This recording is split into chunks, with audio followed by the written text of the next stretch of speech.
রাধে রাধে সবাইকে, মহানাজ লাগে তোমাদের অনেক অনেক স্বাগত। আর এখন দেখছি আমি সাজুগুজু করে রেডি হয়ে গেছি। এটা অলমোস্ট 4:30-5টা বাজে। তো আজকে আমরা এক জায়গায় একটু ঘুরতে যাব বলে আমরা রেডি হয়েছিলাম। বেড়াতে যাওয়ার কথা ছিল অ্যাকচুয়ালি সকালে, কিন্তু সকালেটা ক্যান্সেল হয়ে গেছিলো। তো বিকেলবেলায় সবাই, বাড়ির লোক সবাই এসে পড়েছিল।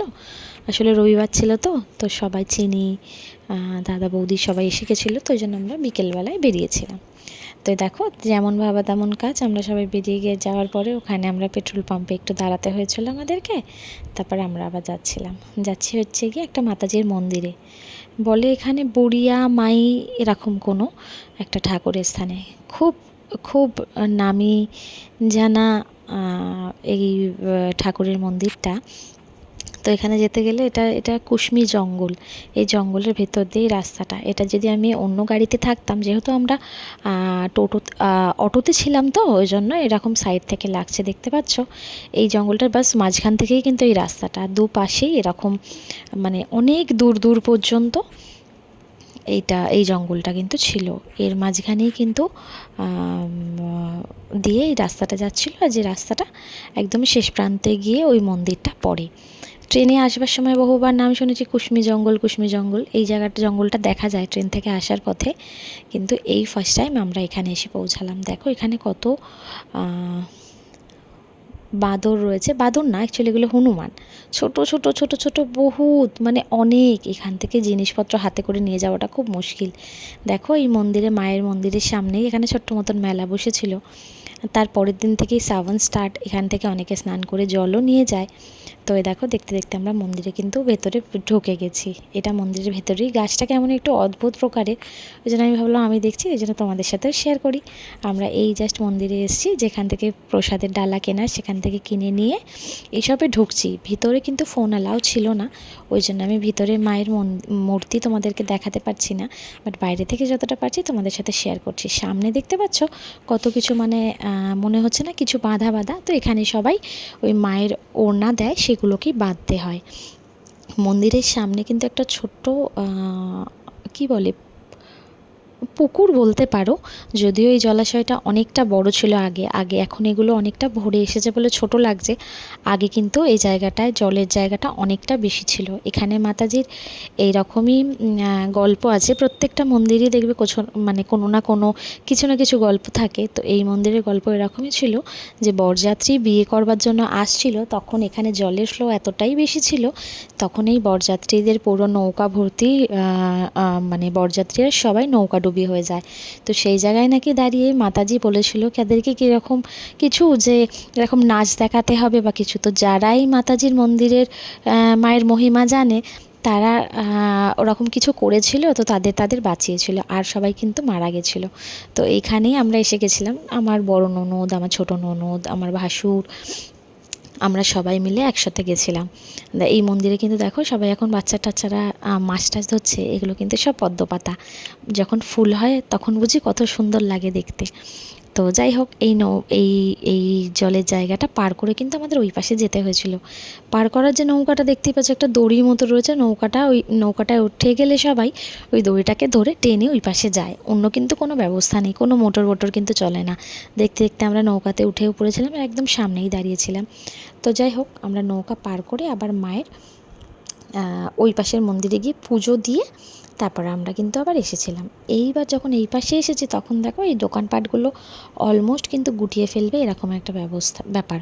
কারণ এখানে কিন্তু লাইটের অতটা সুব্যবস্থা নেই। এখানে সাবানের কারণে দেখো কত চুরি পাওয়া যাচ্ছিল। সবাই টুকি জিনিসপত্র নিয়েছে, আমার আর কিছু নেওয়ার মন করেনি।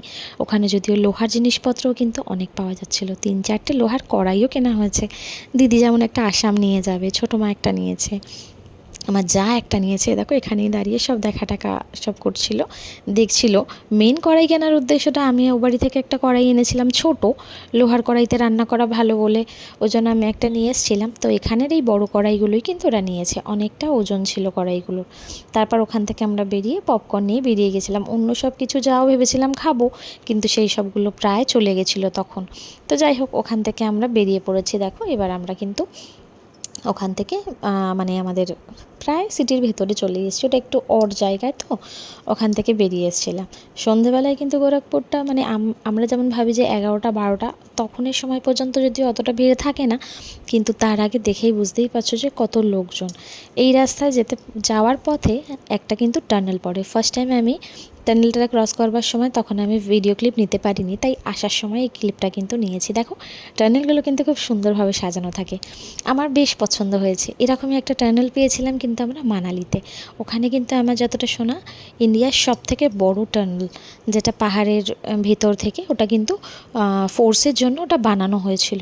এটা কিন্তু এয়ারপোর্ট, তো গোরখপুর এয়ারপোর্টের এইটা পাশের বাউন্ডারি।